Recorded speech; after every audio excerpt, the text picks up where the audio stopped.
20,000 Martyrs of Nicomedia, commemorated on December 28th, the Holy 20,000 Martyrs of Nicomedia.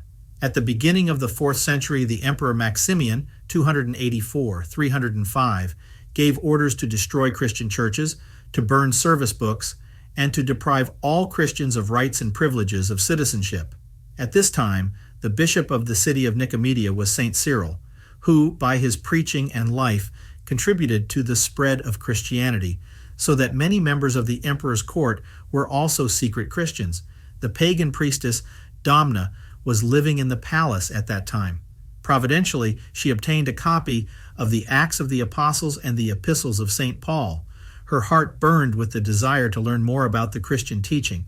With the help of a young Christian girl, Domna went secretly to Bishop Anthimus, Cyril's successor, with her faithful servant, the eunuch Indes.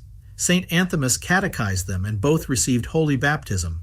Domna began to help the poor. She gave away her valuables with the assistance of Indes, and she also distributed food from the imperial kitchen. The chief eunuch, who was in charge of provisions for the imperial household, found out that Domna and Indes were not eating the food sent them from the emperor's table.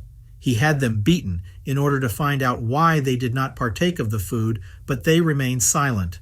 Another eunuch informed him that the saints were distributing all the emperor's gifts to the poor. He locked them up in prison to exhaust them with hunger, but they received support from an angel and did not suffer. St. Domna feigned insanity so she wouldn't have to live among the pagans. Then she and Indes managed to leave the court, and she went to a women's monastery. Abbess Agatha quickly dressed her in men's clothing, cut her hair, and sent her off from the monastery. During this time, the emperor returned from battle and ordered that a search be made for the former pagan priestess Domna. The soldiers sent for this purpose found the monastery and destroyed it. The sisters were thrown into prison, subjected to torture and abuse, but not one of them suffered defilement. Sent to a house of iniquity, St. Theophila was able to preserve her virginity with the help of an angel of the Lord. The angel led her from the brothel and brought her to the cathedral. At this time, the emperor cleared the city square to offer sacrifice to the pagan gods. When they began sprinkling the crowd with the blood of the sacrificial animals, Christians started to leave the square. Seeing this, the emperor became enraged, but in the middle of his rantings, a great thunderstorm sprang up. People fled in panic, and the emperor had to retreat to the palace for his own safety. Later, Maximian went to the church with soldiers and told them they could escape punishment if they renounced Christ. Otherwise, he promised to burn the church and those in it. The Christian presbyter Glycerius told him that Christians would never renounce their faith, even under the threat of torture. Hiding his anger, the emperor exited the church, and a short time later commanded the presbyter Glycerius be arrested for trial. The executioners tortured the martyr, who did not cease to pray and to call on the name of the Lord. Unable to force St. Glycerius stop confessing Christ, Maximian ordered him to be burned to death.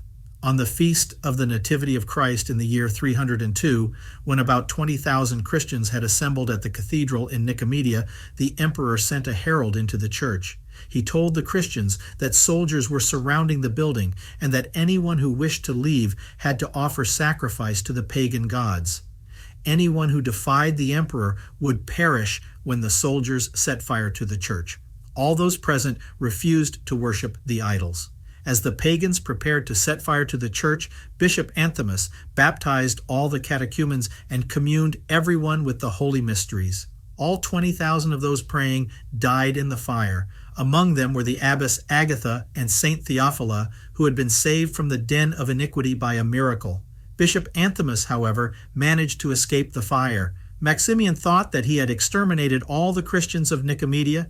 He soon learned that there were many more, and that they would confess their faith and were prepared to die for Christ. The emperor wondered how to deal with them. At his command, they arrested the regimental commander Zeno, who was openly criticizing the emperor for his impiety and cruelty. Zeno was fiercely beaten and finally beheaded. They jailed the eunuch Indes, formerly a priest of the idols, for refusing to participate in a pagan festival. The persecution against Christians continued. Dorotheus, Mardonius, Mygdonius the deacon, and others were thrown into prison. Bishop Anthimus encouraged them by sending letters to them. One of the messengers, the deacon Theophilus, was captured. They subjected him to torture, trying to learn where the bishop was hiding. The holy martyr endured everything, while revealing nothing. Then they executed him, and also those whom the bishop had addressed in his letter. Though they were executed in different ways, they all showed the same courage and received their crowns from God. For weeks, Saint Domna concealed herself within a cave and sustained herself by eating plants. When she returned to the city, she wept for a long time at the ruins of the church, regretting that she was not found worthy to die with the others. That night, she went to the seashore. At that moment, fishermen pulled the bodies of the martyrs Indes, Gorgonius, and Peter from the water in their nets. Saint Domna was still dressed in men's clothing, and she helped the fishermen to draw in their nets. They left her the bodies of the martyrs. With reverence, she looked after the holy relics and wept over them, especially over the body of her spiritual friend, the martyr Indes. After giving them an honorable burial, she did not depart from these graves so dear to her heart. Each day she burned incense before them, sprinkling them with fragrant oils. When the emperor was told of an unknown youth who offered incense at the graves of executed Christians, he gave orders to behead the youth. The martyr Euthymius was also executed along with Domna. Amen.